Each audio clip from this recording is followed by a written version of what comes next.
Hello दोस्तों, कैसे हो आप सब। आपका हमारे चैनल पर स्वागत है। क्या आप जानते हैं कि परीक्षा में सही ढंग से पत्र लिखने से आपको पूरे अंक मिल सकते हैं। लेकिन कई स्टूडेंट सही फॉर्मेट नहीं जानते और अंक कट जाते हैं। अगर आप यूपी बोर्ड 2025 की तैयारी कर रहे हैं तो यह वीडियो आपके लिए बहुत जरूरी है।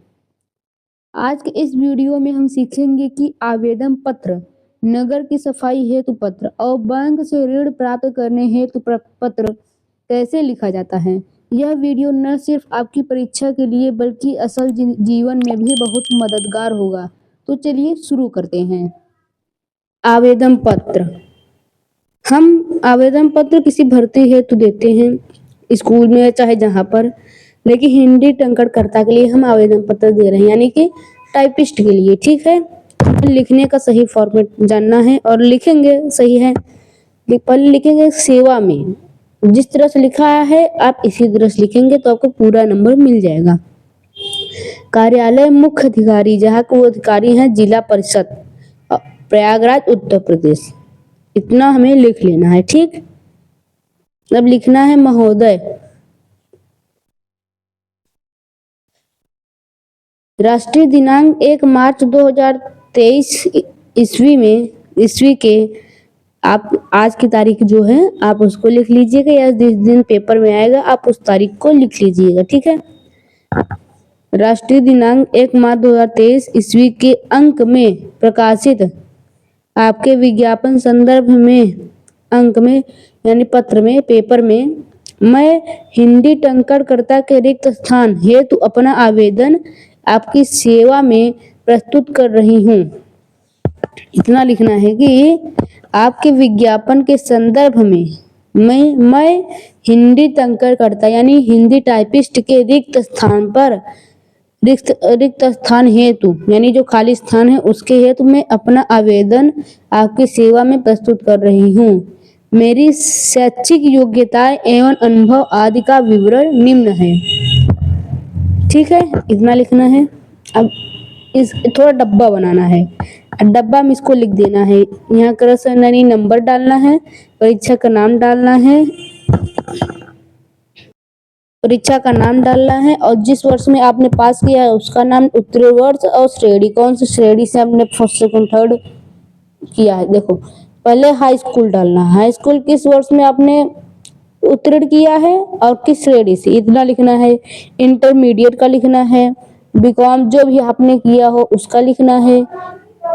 हिंदी टाइपिस्ट आपने किस सन में किया है, किस स्थान से आपने ये किया है, हिंदी टाइपिस्ट डिप्लोमा, ये सब आपको लिखना है। उसके बाद हमें अनुभव लिखना है कि आखिर हमें अनुभव कौन कौन सी है। पहले आप स्क्रीनशॉट ले लीजिए थोड़ा सा। हाँ, ये आप स्क्रीनशॉट ले लिया। ठीक है, धन्यवाद। इसको भी ले लीजिए। अब हम अनुभव पर आते हैं। अनुभव जो है लिखना है कि पिछले 3 वर्षों से मैं स्थानीय सूत मिल कार्यालय में स्थायी रूप से टंकणकर्ता के रूप में कार्यरत हूँ।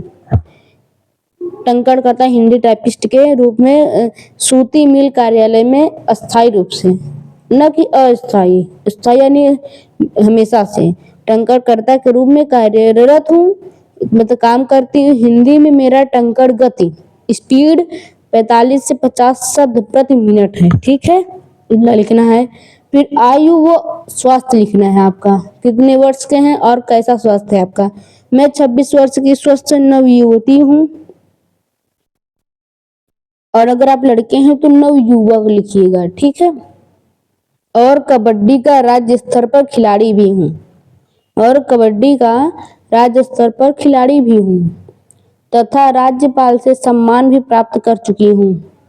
निवेदन है कि आप मुझे एक बार सेवा का अवसर प्रदान करेंगे तो मैं अपने सभी वरिष्ठ अधिकारियों यानी अपने सुपर अधिकारियों को संतुष्ट रखूंगी और कभी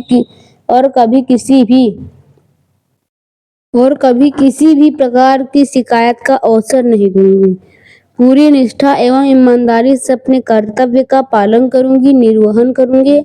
आपसे समस्त प्रमाण पत्रों की सत्यापित प्रतिलिपियां संलग्न कर रही हूँ।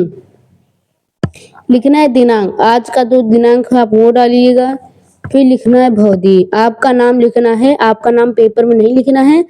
बस फिर आप जहाँ के हैं उसका नाम लिख देना है। 426 हवेलिया जूसे प्रयागराज, आप जहाँ के भी हो आपका एड्रेस लिख देना है, ठीक है। अब हम दूसरा देखेंगे, ऋण हेतु बैंक शाखा प्रबंधक को आवेदन पत्र। किसी व्यवसाय हेतु या किसी पढ़ाई के लिए हमें बैंक से ऋण प्राप्त करना है तो हम कैसे आवेदन पत्र लिखेंगे। लिखिएगा, पहले हमें सेवा में शाखा प्रबंधक, बैंक का नाम हमें लिखना है बैंक ऑफ इंडिया, और जहाँ वो है करछना प्रयागराज वहाँ लिख देना है, ठीक है। फिर लिखना है, स्क्रीनशॉट ले लेना आप लोग, ठीक है, स्क्रीनशॉट ले लेना। लिखना है, महोदय सविनय निवेदन है कि वर्ष 2024 में संपन्न हुई नीट की मेधावी सूची में मैंने 5वां स्थान प्राप्त किया है। प्रवेश हेतु संपन्न हुई काउंसलिंग में मुझे बीएचयू कॉलेज ऑफ बनारस मिला है। संस्थान में प्रवेश हेतु व अन्य व्यय हेतु मुझे 2 लाख रुपए की आवश्यकता है। इस चिकित्सा शिक्षा हेतु मैं आपके बैंक से शिक्षा ऋण के अंतर्गत 2 लाख रुपयों का ऋण प्राप्त करना चाहती हूँ। ऋण प्राप्त करने हेतु सभी आवश्यक प्रपत्र एवं अस्थायी निवास के लिए जिलाधिकारी द्वारा निर्गत निवास प्रमाण पत्रों की प्रमाणित प्रतिलिपियां उचित प्रपत्रों की पूर्ति कराकर मुझे शीघ्र उक्त ऋण प्रदान कर कृतार्थ कर, यानी कृपा करें। आप लोगों को अगर न समझ में, इसको बार बार देखिएगा वीडियो, आपको समझ में जरूर आ जाएगा। अगर आप किसी व्यवसाय हेतु लिख रहे हैं तो जैसे मैंने यहाँ पर लिखा वैसे ही लिखना है आपको।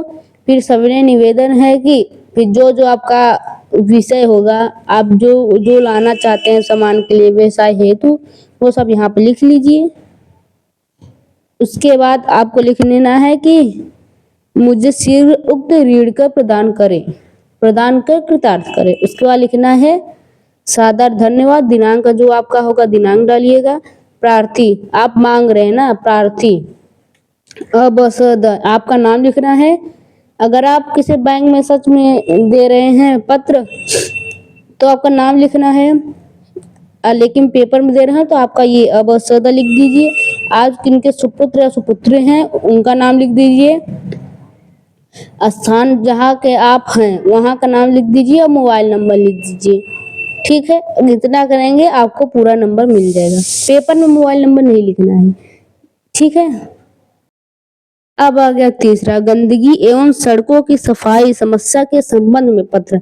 देखिए, अगर सड़क की समस्या पर भी पत्र आता है या सफाई किसी नगर के सफाई हेतु पत्र आता है तो लिखना आपको यही है, ठीक है। पहले लिखना है सेवा में अभिशासी अभियंता, नगर पालिका का जो नाम है लिख देना है। फिर शहर का नाम, उनका नगर पालिका प्रयागराज उत्तर प्रदेश। विषय लिखना है गंदगी और सड़क की समस्या है। सड़क है तो सड़क की समस्या है, गंदगी नगर की गंदगी, गांव की गंदगी तो गंदगी समस्या है तो लिख देना है। स्क्रीनशॉट ले लीजिए। फिर लिखना है महोदय, पहले आपको टीचर का ध्यान आपकी ओर केंद्रित करना है, तभी वो समझ पाएंगे कि आप अब कितने अच्छे से पढ़े हैं, आप कितने अच्छे से किसी भी सब्जेक्ट को समझ पाते हैं, किसी भी विषय को आप कितने अच्छे समझा सकते हैं, तो आपको पूरा नंबर दे देगा, ठीक है। लिखना है कि मैं आपका ध्यान हमारी बस्ती में व्याप्त गंदगी और दुर्दशा की ओर आकर्षित करना चाहती हूँ। इस नवीन बस्ती को बसे हुए लगभग 8 वर्ष हो चुके हैं, किंतु अभी भी कुछ ऐसी सड़कें हैं जहां पर ग्रामीण भारत के साक्षात दर्शन हो जाते हैं। जो सड़कें बनी हुई हैं वे सभी जगह जगह से टूटी हुई हैं और वर्षों से इनकी मरम्मत भी नहीं हुई है। आप ऐसे लिखेंगे तो उनको समझ में आ जाएगा पेपर वालों जो एग्जामिनर होंगे उनको समझ में आ जाएगा कि आप जो लिखे हैं ये सच में किसी जगह ना हुआ है और आप देखते होंगे अपने गांव के अगल बगल शहर के कितनी गंदगी होगी ना। तो अब उसको ध्यान देते हुए इस शब्द को लिखना और समझने का प्रयास करना, तभी आपको समझ में आ जाएगा। ठीक है, स्क्रीनशॉट ले लीजिए। अब हम देखते हैं इसका दूसरा, अभी लिखना क्या है।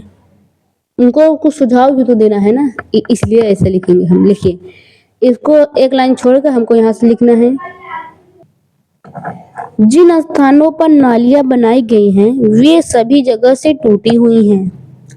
समझ रहे हैं ना, जहां पर नालियां हैं वहां पर उनकी सफाई है, तो सफाई के लिए कर्मचारियों की नियुक्ति नहीं की गई है कि वे उस नाली की सफाई कर सके। ठीक है, परिणामतः पानी हर समय सड़ता रहता है जिससे दुर्गंध एवं बीमारियां फैल रही हैं। इतना लिखने के बाद लिखना है, अतः आपसे निवेदन है कि कृपया इस बस्ती की दुर्दशा को देखते हुए इन सड़कों की मरम्मत एवं गंदे पानी के निकास की उचित व्यवस्था का आदेश दीजिए। इस तरह से आप लिखते हैं तो उनको समझ में आएगा कि जहाँ पर आपने ये जो लिखा है सच में कहीं ना कहीं ये चीज हुआ है, तो वो बहुत ज्यादा खुश हो जाएगा और आपका पूरा नंबर दे देगा, काटेगा नहीं। ठीक है, फिर लिखना है धन्यवाद। यहाँ पर जो दिनांक है, दिनांक लिखना है, भवदी करके लिखना है। आप उनसे प्रार्थना कर रहे हैं, संबंध में पत्र लिखे हैं, सड़क की समस्या हेतु कर रहे हैं, इसलिए भवदी लिखना है। आपका नाम लिखना है, अब से जो भी हो लिख दीजिएगा। ठीक, करछना प्रयागराज उत्तर प्रदेश, आपका नाम, गांव का नाम लिख देना है। ठीक है, तो दोस्तों यह वीडियो आपको कैसा लगा कमेंट में जरूर बताइएगा। अगला वीडियो आपको किस टॉपिक पर चाहिए, किस टॉपिक पर चाहिए हमें कमेंट में जरूर बताइए, ताकि अगला वीडियो हम के आपके कहे गए अनुसार उस टॉपिक का वीडियो हम ला सकें। अगर आपको यह वीडियो पसंद आई हो तो लाइक करें, अपने दोस्तों के साथ शेयर करें जो इस बार 2025 बोर्ड में बैठ रहे हैं। बहुत ज़्यादा इंपॉर्टेंट वीडियो है, तो आप सब देखिएगा अच्छे से और हमारे चैनल को सब्सक्राइब करिए। मिलते हैं नेक्स्ट वीडियो में, तब तक के लिए धन्यवाद।